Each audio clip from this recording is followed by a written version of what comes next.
sé que hay un capítulo también que está la palabra relato en el título, así que me gustaría también. No, eso, pues se ha instalado desde la oposición de que, a ver, el único que relata es el oficialismo, y relato, como decís vos, como sinónimo de ficción y de falsedad.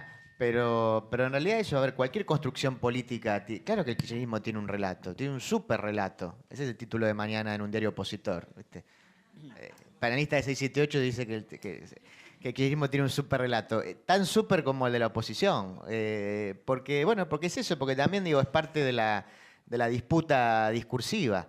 Pero eso, yo rescato la idea de relato, pero justamente no en el sentido de ficción, en el sentido de que, bueno, cualquier tipo de acercamiento a lo real y a la construcción, a la transformación, supone una cierta continuidad, una cierta tradición, una serie de principios, una forma de enlazar esos principios, y eso tiene que ver con discursos también.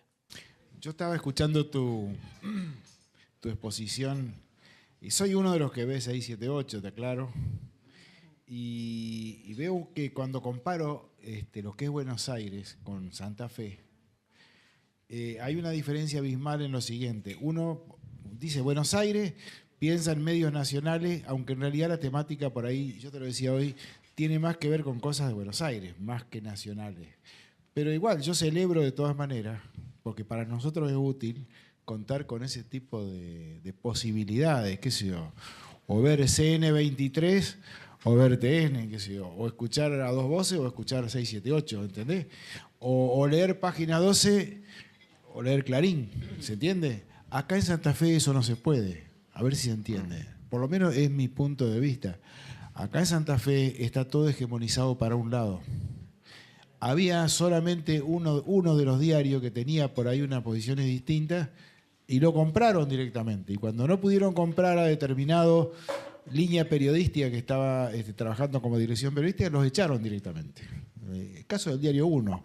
Te digo porque yo participo en un grupo que hicimos un debate, incluso estuvimos acá participando en un debate sobre el puerto, que hay una comisión investigadora de la Cámara de Diputados, hay un juicio que se lleva adelante acá en el Poder Judicial de la provincia, un escándalo, digamos, de esos mayúsculos que tienen que ver con administración fraudulenta, amenaza, pero lo que vos quieras podés encontrar acá.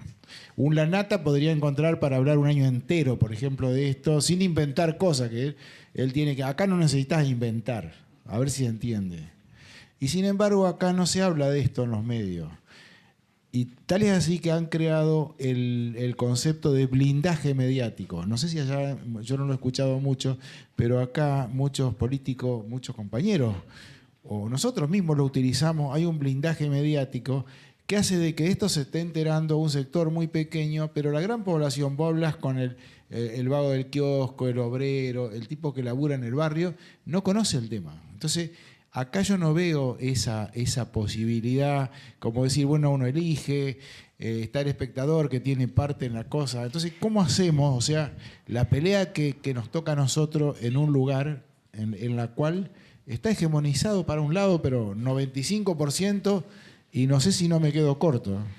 Está bien, pero por eso yo creo que eso abona lo que veníamos charlando, la idea de que ese quinto poder, acá tenés un caso donde hay un conato de quinto poder que no puede surgir porque justamente no hay una decisión del Estado, en este caso del Estado provincial, que intente visibilizar eso. Más bien todo lo contrario, lo que intenta es obturarlo.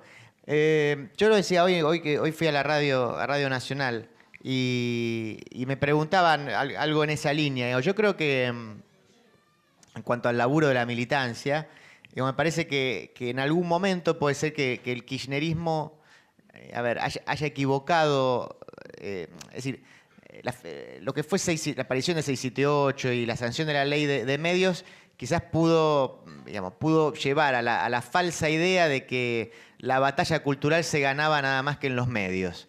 Y a mí me parece que eso es un error, es decir, especialmente porque la pelea en los medios es una pelea prácticamente perdida desde el vamos, en la cual podemos tener algunas batallas ganadas, pero que a la larga la perdemos. Entonces me parece que hay que hacer hincapié también, no sé en qué porcentaje, pero hincapié también en la militancia boca a boca. Por supuesto que, a ver, frente a la potencia de 300 medios, vamos a decir, bueno, ¿y sirve que yo le diga que la convenza a la vecina? Y sí sirve. Sirve, porque también la gente, otra vez, la gente no se vincula. En una sociedad completamente mediatizada, aún también hay otros canales de vinculación. Y entonces yo digo, ese laburo del mano a mano y del cara a cara que hace la militancia territorial sirve. O sea, no vamos a poder ganar la guerra cultural si, digamos, contratando semiólogos televisivos. O sea, conmigo no la ganás. Con 100 mis no ganás. Es decir, yo puedo hacer un aporte, creo que puede ser valorable lo que gente como yo pueda hacer, pero no ganás ninguna elección con eso. Hay un análisis que no me acuerdo ahora porque estuve en un congreso de comunicación, así no te puedo decir quién lo dijo. Si Edgardo Moca, me parece que era él, que mencionaba, analizando el panorama electoral de Latinoamérica, que en las últimas elecciones, precisamente los medios habían perdido las elecciones, porque sus candidatos no fueron los votados.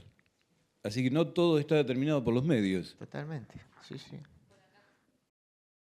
Hay algo que me interesa también hablar y preguntarte sobre el tratamiento, el abordaje que se da sobre la información internacional en los medios hegemónicos, porque a mí me parece que no se habla demasiado de lo que sucede en otras partes y se hace demasiado hincapié en cuestiones muy negativas a nivel local. Es decir, políticas de ajuste, recesión en otras partes, y eso me parece que no aparece demasiado en la agenda, no se le da mucho espacio en la agenda mediática, y el tratamiento que se da me parece que no es, digamos, el más certero.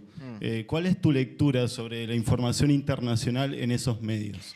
Es que yo creo que ahí, a ver, esto que nosotros denunciamos que a nivel nacional y que ustedes pueden ver que se replica a nivel provincial, vamos a decir, un núcleo duro desde el cual sale la información y que luego se amplifica, se replica también internacionalmente. O sea, ¿cómo funciona? A ver, esas informaciones internacionales que de vez en cuando vemos en el diario, ¿de dónde salen? ¿Por qué La Nación publica esto? Que casualmente lo mismo que publicó Clarín y que lo mismo que publicó Perfil. Es más, la misma foto. ¿De dónde sale? Bueno, de las agencias de noticias. El rol de las agencias de noticias internacionales es clave y son 4 o 5 agencias de noticias, por lo menos en Occidente, que son las que manejan y las que justamente fijan agenda.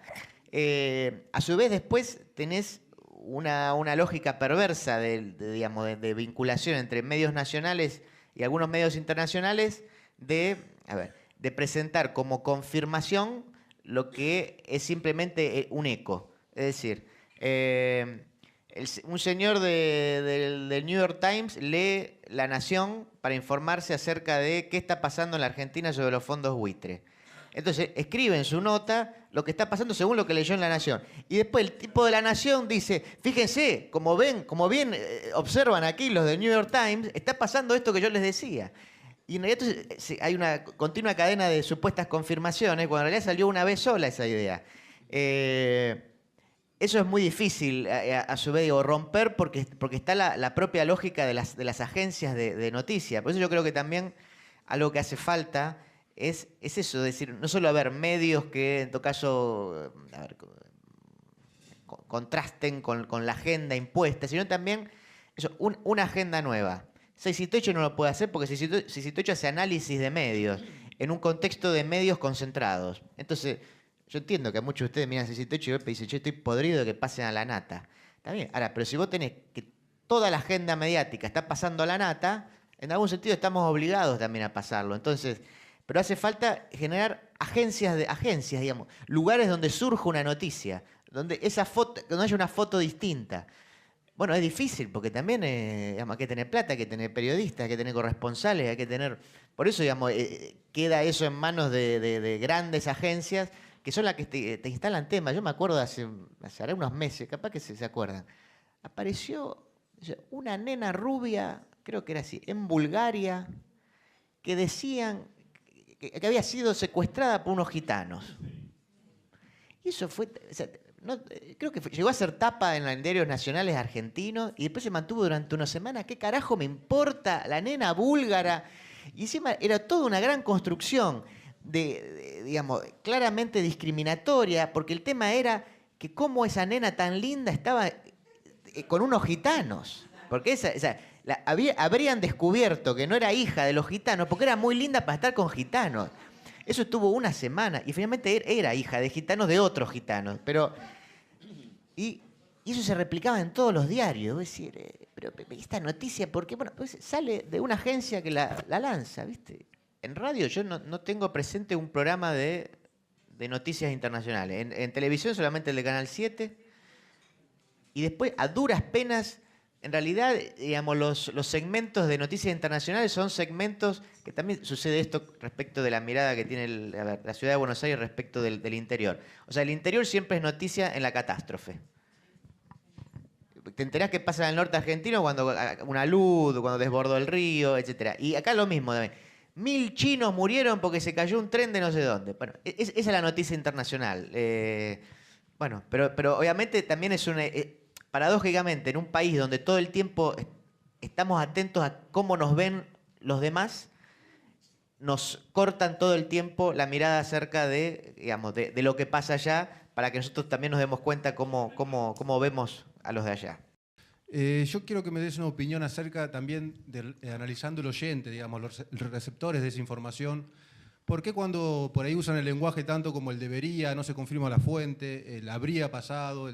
¿Por qué nosotros por ahí, porque suena como que subestimamos al oyente también, al común de la sociedad, y que tal vez esa gente que todavía no tomó una posición política, porque hay mucha gente que no tomó una decisión partidaria, sino no política, ¿qué analizarías vos acerca de eso? Yo sé que hay un antecedente histórico que tiene que ver la época del proceso, tiene que ver el neoliberalismo, todo eso, e incluso opera con la misma lógica, ¿no? ¿Qué opinión tenés vos al respecto? Sí, que hay una subestimación del oyente. Hoy, del oyente, del lector, las operaciones de prensa cada vez están construidas de manera tal, que no tenga ningún tipo de sutileza. Y lo mismo pasa con los debates. Yo eso lo había contado, y creo que 678 lo pasó varias veces porque fue antológico.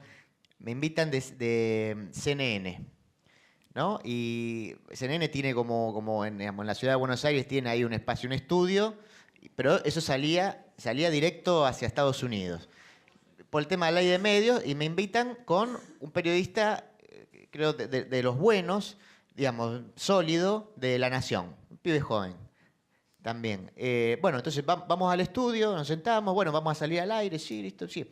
Bueno, entonces el presentador en Estados Unidos dice, bueno, aquí tenemos a este muchacho de Diario La Nación, periodista, experto en medios, etc. Y a Dante Palma, filósofo kirchnerista. Y bueno, yo se lo digo al aire, ¿no? O sea, cuando interrumpo la presentación le digo, bueno, mire, justamente este tipo de presentación son las cosas que discutimos en Argentina acerca de cómo los medios, bueno, pero en el fondo, ¿qué era lo que había? Por supuesto, no lo hizo con maldad, lo tiene absolutamente internalizado, pero el punto era aclararle a la audiencia quién es el bueno y quién es el malo. No sea cosa que la audiencia se deje convencer por el malo, porque si vos no le avisás, digamos, de dónde habla ese, ¿no? Ahora, eso está todo el tiempo y también es muy claro, eso yo en el libro lo menciono también en algún momento, fíjense cómo se hacen los debates, la escenografía de los debates en la televisión, ¿cómo es? ¿Cómo se presenta un debate? Exacto, o sea, están enfrentados. Entonces, nosotros debatimos. Acá faltaría, en todo caso, un periodista. ¿Que dónde va a estar? Acá. Es decir, él tendría una posición A, yo tengo la posición no A, y el periodista está acá. Nosotros estamos enfrentados, en realidad no miramos a la cámara, el periodista le habla de frente a la gente, se identifica, se miran, la gente toma la posición del periodista que está en el centro, que es neutral, y los dos oponentes somos los radicalizados. Él tiene la posición súper recontra A y yo la súper recontra no A, ¿no? Y la suposición es que entonces el que está en el medio, el que está en la verdad, es el que está en el centro, ¿sí? Y que es a su vez, es el que mira de frente a la audiencia. Y la audiencia tiene que saber que él está un poco equivocado y yo también. Y que la verdad está acá en el centro. Y que la misma lógica también de la idea de la política y de la democracia como consenso. La suposición de que tenemos que sentarnos a debatir y a negociar en una misma mesa, por la cual entonces vos decís una cosa, yo digo la otra, y nos ponemos de acuerdo acá en el medio y nos damos la mano y todo está bien. Y esa es la democracia. Y eso es falso. Eso es falso todo el tiempo, también porque también en las mesas juega el poder, en las negociaciones hay poder, hay imposición, y porque no hay nadie en el medio, porque el que está acá en el medio no tiene una posición neutral, tiene otra posición, en todo caso, tiene una posición tan válida como la de él y como la mía. Escuché una larga exposición muy buena a un muchísimo público, pero me generó una duda, una posición frente al tema que no pude preguntarle a él porque tuve que retirarme antes, no antes de que él terminara la exposición, pero terminó y me tuve que ir enseguida. Y yo llegué a la conclusión, escuchándolo a él, de su larga exposición, que la filosofía es una actitud de vida. O sea que en definitiva, digamos, como síntesis, podríamos sintetizar, valga la redundancia, que la filosofía es una actitud de vida. Entonces aprovecho tu presencia como filósofo para preguntarte si realmente llegué a una certeza en mi pensamiento, Sí. ¿o no? Obviamente, hay muchas definiciones de filosofía, pero yo acordaría con esa también, que tiene que ver más con, es más una lectura socrática que la filosofía, en el sentido de, porque a ver, ustedes se acuerdan que acá, digamos, la única persona que leyó las obras completas de Sócrates Menem. fue un expresidente, pero el resto de los mortales que no la pudimos leer, sabíamos que la particularidad de Sócrates era que justamente él no tenía, él no tenía una doctrina en el sentido de, o como uno piensa el sabio, porque el sabio es el tipo que sabe mucho o que te va a decir lo que es la verdad, el camino a seguir. Y Sócrates justamente hacía lo contrario, en realidad era el que te decía, la famosa, solo sé que no sé nada, y lo que te hacía era preguntas. Y entonces, esa era una actitud fuertemente filosófica, era el tipo que asumía su conciencia de no saber y asumía a su vez siempre una conciencia crítica. Si vos le decías algo, decís, pero ¿estás seguro? ¿Y por qué? Y justificame. Entonces, a mí me gusta esa definición del filósofo como el que siempre pregunta por qué. ¿Sí? Siempre hay un por qué más. Que justamente en el punto de vista de Sócrates y de Platón, por ejemplo, la ciencia cancelaría, porque la ciencia llega a un momento donde dice, no, este es el principio y de acá partimos, y se acabó el porqué, y la religión también. Entonces, en cambio, la filosofía, claro, y la filosofía tendría ese plus, que siempre cree que te puede preguntar más. Por eso también hay como buenas tradiciones que siguen a Sócrates, que siguen a Diógenes el cínico, que también tiene una actitud, además, fuertemente que también retoma mucho Foucault en los últimos cursos que se están reeditando, la figura de Sócrates y de Diógenes como figuras fuertemente filosóficas en el sentido de la actitud. Antes que nada, yo soy profesor de filosofía y estoy con dos alumnos acá, así que... Hablé con ellos, sí. Hablaste con ellos, bueno, bárbaro. Un gusto. Primero quiero contar una anécdota personal, como para descontracturar la cosa, que viene muy seria. El viernes voy a una carnicería y había un señor mayor adelante mío, me pongo al lado de él en el mostrador y el muchacho que lo estaba atendiendo le pregunta, bueno, ¿qué quiere? Bueno, dame milanesa, no sé, dice, 4, 5, 6. Y entonces yo estaba al lado y no sé por qué, le digo 6, 7, 8. Y así en voz alta, ¿no? Y me escucharon los dos. Entonces el muchacho que atendía se sonrió, se generó como una cosa, una reacción de complicidad. Y el señor mayor, de gorra, un hombre grande, se da vuelta y me dice, 6, 7 y 8, ¿viste? Y se quedó. Y así, ¿viste? Bueno, me quedó claro. Me dieron ganas de la grieta, ahí viste la grieta en el mostrador. Sí, me dio ganas de seguir, pero después digo, no, la dejé ahí. Pero digamos, fíjate vos, ¿no? Esto fue el viernes pasado. Ahí hay que tener cuidado con el cuchillo del carnicero. Claro, eso. No, pero parecía que estaba de este lado. El carnicero era nuestro. No era un sombrero de eso, de lo que habían en los piquetes del campo. Bueno, voy al tema. Me parece que todo este tema de los medios, el relato, la batalla cultural e ideológica es un tema fundamental. Ahora, como también soy docente, me preocupan algunos otros espacios o ámbitos de la sociedad particularmente el educativo, ¿no es cierto? Donde yo veo que realmente nos falta un montón, digamos. O sea, nosotros logramos la ley de medios, pero por ejemplo, vas a mirar los manuales escolares, los materiales que se trabajan, que son en la secundaria, en los terciarios, en la misma universidad, y es terrorífico. Acá tenemos una universidad que es casi monopólica, o por lo menos tiene posición dominante, que es la Universidad Nacional del Litoral, y donde realmente el pensamiento nacional latinoamericano realmente no existe, o es algo muy marginal, digamos, prácticamente, ¿no es cierto? Entonces, a ver, yo reconozco que en este proceso, por ejemplo, Cristina tiene una lucidez, digamos, una claridad política respecto de este tema. La pauta la dan hechos concretos, la creación del Instituto Dorrego, por ejemplo, ¿no? Que ya vimos lo que pasó con los investigadores de la academia, ¿no? Lo repudiaron de una forma terrible. Y los demócratas, ¿no es cierto?, universitarios. Y por otro lado, la creación ahora del Ministerio del Pensamiento Nacional, que generó una reacción espantosa, editoriales, yo leí en Perfil, me parece, una contratapa furibunda. Bueno, por ejemplo, ¿qué te parece a vos respecto a este punto, ¿no es cierto? Porque esto ya no trasciende del ámbito de los medios, sino que tiene que ver más con la producción editorial, con la educación, con los planes, la reforma de los planes de estudio, etcétera. Sí. Y como decís vos, a ver, hay de todo un poco ahí. Yo creo que decía a los chicos también, porque me comentaban que les interesaba ese tema y que trataba de hacer un grupo de investigación vinculado al pensamiento latinoamericano o a la filosofía latinoamericana. Y yo les decía, mira, yo en la UBA tengo el mismo problema que tienen ustedes. Es decir, son muy pocos los docentes o profesores que se ocupan de esa temática. Obviamente en los últimos años floreció, pero cuando yo estudiaba, eso era. Bueno,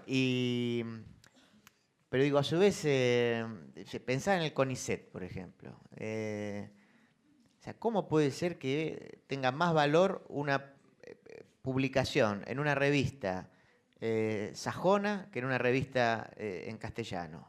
O sea, eso es un delirio. O sea, ¿cómo puede ser que nosotros, valoremos a autores por el simple hecho de escribir en inglés?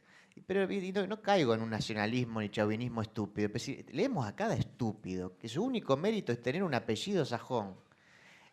Cuando la verdad que nosotros no somos menos que eso. Probablemente tampoco seamos más, pero no hay buenos investigadores, hay buena producción. Pero claro, digamos, tenemos con que hay enormes resistencias en muchas universidades, en muchas facultades. Por eso vos me contás el caso de acá, yo te puedo contar el de allá. Pero hace falta una transformación importante. También en el ámbito de la investigación, eso es claro. Yo creo que también pensar para qué investigamos. Lo que hacemos docencia y lo que hacemos investigación, ¿para qué investigamos? Yo decía a Daniel también, yo investigo, a mí me gusta, porque me gusta estudiar, vivo de eso en el fondo también, pero vivo en el mejor sentido, así que me gusta eso. No podría vivir sin eso. Pero a veces me doy cuenta, ¿para quién estoy escribiendo? O sea, la propia lógica de la investigación. Para los que no saben, de repente, uno hace una carrera de investigador, lo obligan a publicar tantos trabajos en revistas especializadas del mundo sobre temas que no lee nadie, no le importa un carajo a nadie, son temas absolutamente específicos, que no lee ni la gente que está en el tema porque vos avanzaste tanto, porque ya tenés el posgrado del posgrado del posgrado, que nadie ya puede leer lo que vos estás haciendo. Entonces es de una enorme soledad y también lleva a que uno se pregunte, por ejemplo, si tiene sentido que el Estado invierta en un tipo que está estudiando la recepción en Argentina de un pensador alemán que escribió un libro en el siglo XVI. ¿Viste? Entonces digo, puede ser que el Estado ponga durante 5 años 8 lucas, ¿sí?, por mes a un becario para que estudie eso. Lo digo sabiendo que eso puede venir contra mí, contra gente de la filosofía, pero digo, me parece que hay que y que en eso se ha avanzado en parte, por ejemplo, incentivando a través de becas a carreras más vinculadas a las ingenierías, a las técnicas. Yo creo que eso está, pero hace falta dar como un debate. Las universidades y las facultades son muy reacias a dar ese debate y hace falta darlo. Es decir, como el Estado no puede dilapidar tantos recursos.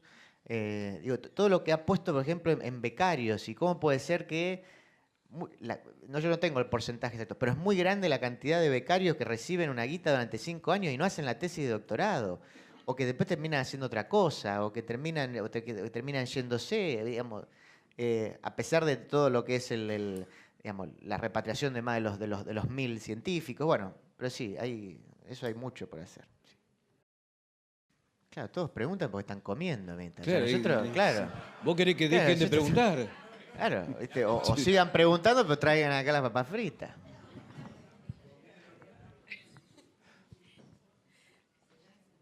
Bueno, buenas noches. Hola. Lo mío en realidad no es una pregunta. Soy una improvisada en el tema, entiendo mucho comunicación social, pero como vidente, como televidente, siempre me genera la sensación que hoy los medios de comunicación, también de esto, lo que vos hablabas de integrar una verdad, también hay una cuestión, como pasó en los 90, de la apatía. Es como en el relato económico, vos lees economía política y es un embole, cuando en realidad es muy apasionante, pero ¿qué hacen? Te venden un discurso que es aburrido, que es poco entendible y te genera apatía. Con el periodismo por ahí me pasa esa sensación. Creo que yo lo hablo con mis amigas, yo milito políticamente, y hablo con mis amigas que están totalmente en contra de la militancia política. Y justamente cuando me dicen, no, que los medios de comunicación, ¿qué me importa La Nata? ¿O qué me importa TN? ¿O qué me importa C78? Es aburrido. Pero creo que se genera a propósito esa apatía. En los 90, yo creo que los 90 persistieron porque justamente hicieron una sociedad apática. Yo tengo 29 años y durante mi adolescencia no se hablaba de política porque era aburrido. Hoy yo tengo la suerte de militar con chicos de 16 años que te dan debates políticos. Bueno, eso, Sí, me gustaría saber. Sí, yo estoy de acuerdo. En realidad, o sea, la idea de, digamos, o la generación de apatía es la contracara, o en tu caso, a ver, como digo, o es la consecuencia, o es la continuidad de un mensaje en el cual te dicen, deja que yo te informo. Vos quedate tranquilo en tu casa, que yo te estoy informando. Que es en realidad lo contrario de hacer política. Que es justamente decir, no, mira, nadie lo va a transformar si no lo transformo yo. Así que digo, me parece que sí, esa lectura es clara y se vio muy, muy bien en los años 90, eso de justamente, bueno, generar una sociedad pasiva, a su vez en el marco también de una... Porque es bastante paradójico, porque uno diría, bueno, pero los medios todo el tiempo te llaman a participar. Por ejemplo, periodismo ciudadano, eso. Mandá tu foto de cómo está cayendo granizo ahora en la puerta de tu casa. Y el boludo manda la foto, ¿viste? Juanchito de Rane la mandó que está lloviendo.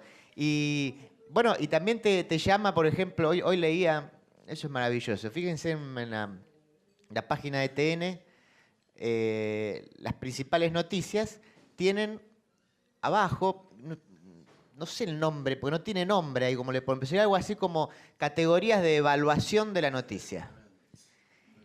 Y hay diferentes categorías, pero hay una que se repite. Entonces, por ejemplo, hoy era el culo de la hija de Canigia, ¿no? La nota era el culo de la hija de Canigia. Entonces, bueno, había que entrar, obviamente, a ver el culo de la hija de Canigia. Pero en las evaluaciones, uno era, me resbala, no me importa, me indigna, me están choreando, y había una quinta, que no me acuerdo cuál. Pero y una era me calienta. Eso, pero ni siquiera me gusta, era me calienta. Y... Pedro, ¿elegías esa? Claro. Ahora, lo interesante es que aún esas noticias, donde uno ya sabe lo que va a ver, porque la noticia era mirá la foto de la hija de Canigia, en realidad siempre la opción más elegida es me indigna. O sea que también hay una búsqueda de la indignación, aún en la noticia más trivial, ¿sí? O aún en la noticia que uno ya sabe lo que va a ver. ¿Qué te indigna? Si te indigna, no entres, ¿no? Pero entonces hay como una idea de que ahora el ciudadano participa, que es importante su opinión, etcétera. Y sin embargo, es todo el tiempo un discurso que te llama a no participar, que te dice que la política es un espacio de corrupción, que no vale la pena, que los políticos están separados de vos, etcétera, etcétera. Una pregunta muy ejecutiva que puede servir para futuro, que tiene que ver con dos cosas que dijeron ustedes. Vos hablabas de que ni 100 votos ganan una elección, pero Daniel dijo algo de que, bueno, cuando los medios perdieron las elecciones en algún momento.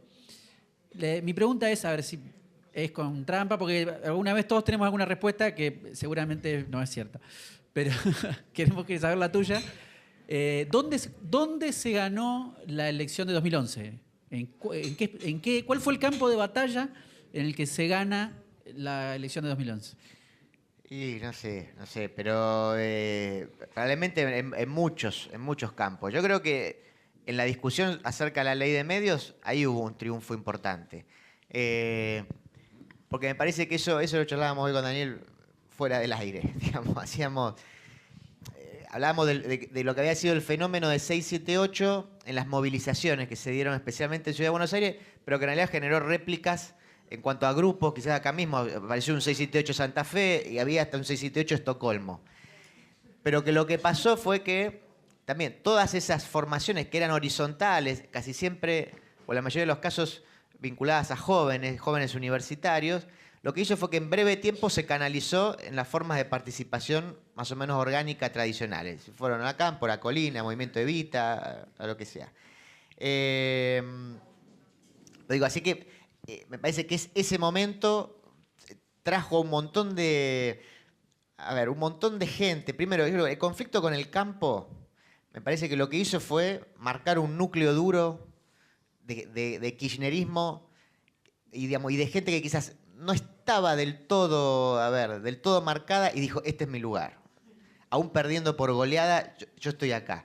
Y después hubo otra gente que quedó ahí seguramente en el medio y que de golpe empezó a ver en ese momento de la discusión sobre la ley cómo eran las cosas. Pero otra vez, yo creo que también hubo... primero, hubieron una serie de medidas también, porque bueno, si no parece como que el gobierno acá no estuvo nunca, hubo una serie de medidas que fueron contundentes, es decir, frente a lo que cualquier asesor le hubiera dicho, me incluyo, si yo fuese asesor, yo seguramente, después del 2008 yo le hubiera dicho al presidente, y mirá, Néstor, Cristina, escuchen, a duras penas vamos a terminar el mandato, no hagamos olas, tratemos de que repleguémonos y que esto termine lo mejor posible. Y por suerte, digamos, no me hubieran dado bola y no le dieron bola si algún asesor le dijo eso y redoblaron la apuesta. Y bueno, mágicamente hizo que se dé vuelta una elección.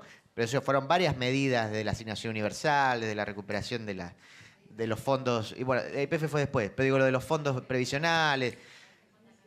Todo eso que ya empezó también a verse un clima distinto en lo que fueron los festejos del Bicentenario. Después ya también lo de la muerte de Kirchner es una continuidad de eso, de decir, bueno, de golpe, hay un montón de gente que es kirchnerista. Te están diciendo todo el tiempo que se va el kirchnerismo y cada vez hay más. Pero bueno, es difícil realmente responder a eso, ¿no? O en porcentajes, cuánto fue más, cuánto fue menos, yo no sé.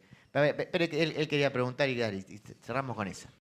No, la pregunta venía por el hecho de que tengo la sensación de que estamos en medio de un panperiodismo, digamos, que la política está muy inmiscuida en el debate meramente periodístico y donde creo que realmente la política pasa por otro lado y creo que una gran virtud que tuvo el kirchnerismo fue introducir otros campos a la política como es la filosofía, otros economistas no liberales, digamos, otras miradas. Estábamos todos creídos que Cavallo durante más de 10 años era el todopoderoso y por suerte aparecieron otras voces, tales así que, yendo a lo que él había hablado, la otra vez en un debate con Cavallo lo presentaban como economista acá, a un economista, o bueno, en fin. Y la pregunta es si vos conocés de un antecedente de un gobierno que haya tenido la habilidad de introducir otros campos, del pensamiento, de la política. O sea, sabemos que Ignacio Ramonet tuvo una influencia importante con Chávez, con Laclau, desde el campo del pensamiento. Y si no notás que un poco el debate de los medios y de que el periodismo esté tan atravesado, no nos desvirtúa, no nos desvía la mirada de lo que es la política a largo plazo, al corto plazo, en economía, en educación, como se hablaba antes de la educación. La pregunta es esa. Estoy de acuerdo con eso. Por eso yo decía que quizás uno de los errores fue creer que solamente, digamos, que la gran disputa iba a estar solamente ahí en los medios.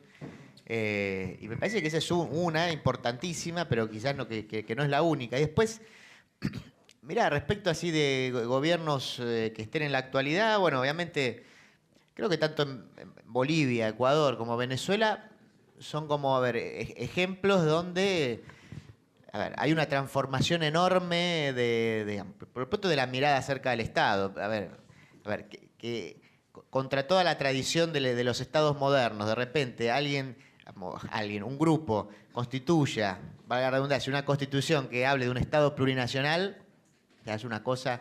La forma de entender, hablando de los poderes, que puede haber más de 3 poderes, la vinculación acerca de, bueno, la idea del bien común, el buen vivir, como un elemento también propio de la cultura indígena, el tema de miradas alternativas acerca de la economía. No son constituciones antiliberales, porque además tienen todo el conjunto de derechos de primera generación, derechos civiles y políticos, pero le agregan toda una gran batería de derechos de nuevas generaciones, y a veces incluso con el agregado de el sujeto raro, como puede ser la naturaleza, la Pachamama.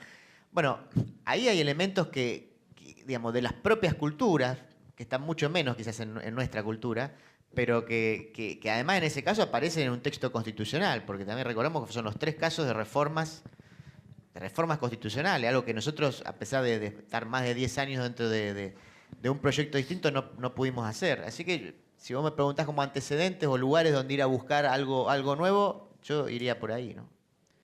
Decía que en relación a lo que comentabas antes, respecto a las políticas del Estado, el resurgimiento también de la militancia fuerte a partir de fundamentalmente el 2008 con el tema del campo, ¿podemos afirmar, o te pregunto, mejor dicho, si Clarín está perdiendo fuerza como medio a través de todo esto? ¿O podemos lamentarnos que esto va para largo plazo y va a ganar, y me meto por el lado también de las elecciones del año que viene, puede seguir metiendo mucha presión y dar, no sé, seguir... Sí. Mirá, a ver, yo creo que Clarín perdió mucho. No solo desde el punto de vista del dato objetivo de ventas de diarios, que está en la mitad de lo que era hace algunos años. A diferencia de otros diarios como La Nación, por ejemplo, que no perdió. Pero ahora, eso no quiere decir que no tenga una posición de poder. Seguramente no la tiene como la tenía antes, pero a su vez también tenemos que aceptar que existe una enorme posibilidad de que en 2015 no gobierne alguien representativo de este proyecto. Así que en ese sentido será un triunfo, digo, no solo de Clarín en realidad, sino de toda una construcción de sentido común en la cual Clarín es un abanderado, pero que también está, digamos, impulsada de los medios y que también está, aunque nos duela, también en la sociedad, porque la sociedad es constituida por los medios, como charlábamos recién, pero a su vez es como el huevo y la gallina ahí, y hay una serie de principios de liberalismo burdo instalados, con los cuales es muy difícil romper, y bueno, podés entender, como decía, a la gran mayoría de la gente le fue bien, bueno, y sin embargo está bien, bueno, elige, bueno, también esa es parte de la lógica democrática, habrá que ver en todo caso qué se hizo mal, qué... Hay debilidades, por supuesto hay errores, pero digamos, hay una dificultad que es que van a pasar 12 años y no hay un candidato natural que uno considere que es representativo del riñón del kirchnerismo. Digamos, el que aparece adelante en las encuestas genera más dudas dentro de lo que es el riñón del kirchnerismo. Entonces, bueno, esa es una debilidad, digamos. Y pensando a largo plazo, ya con todo lo que es la militancia, los jóvenes de ahora que ya crecen con otra mentalidad, ¿cómo ves el rol de Clarín en, no sé, a 20 años, por ejemplo? Pero ahí eso también es difícil porque la comunicación, digamos, la transformación que va a tener la comunicación es imposible de prever. Lo que sí yo te puedo decir es que, si bien eso siempre es parte de un abono constante, la sensación que yo tengo es que es posible que dentro de 20 años haya gente de 40, 50 y 60 años que esté en una plaza con una bandera de Néstor y de Cristina, de la misma manera que hoy aparecen pibes con una bandera de Perón. Porque lo que yo creo que el kirchnerismo constituyó una identidad política que va más allá de un recambio de presidente.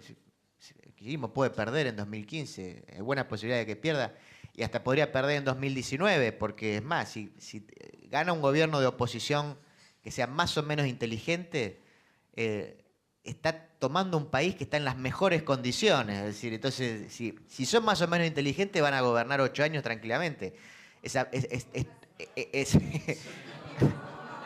Pero digo, sería ingenuo pensar, bueno, ganan en 2015, total en 2019 volvemos fácil. No creo que sea así. Pero digo, lo más interesante es que obviamente esta es una construcción que se piensa a largo plazo y que tiene hoy una camada de nuevos dirigentes sub-35, que son en realidad la camada los que tienen la edad de los nietos recuperados. Yo eso en el otro libro lo pensé más, digamos, que es más la cuestión de el trasvasamiento generacional en un sujeto político distinto al sujeto político clásico del peronismo, que era la clase trabajadora, por las razones de la transformación del capitalismo. No tiene sentido, o sea, independientemente de una pelea más con Moyano, digamos, es un momento de capitalismo distinto. Yo creo que hay una idea de un trasvasamiento generacional a un sujeto político que es la juventud de los que tienen hoy la edad de los nietos recuperados, es decir, de los chicos que crecieron en democracia y que reivindican ideales de sus viejos, o sea, de los años 70, sin las prácticas de los años 70. Y a su vez después los pibes, como decía también la compañera, el pibe de 15 años, que vos no lo podés creer, pero los pibes van, que militan.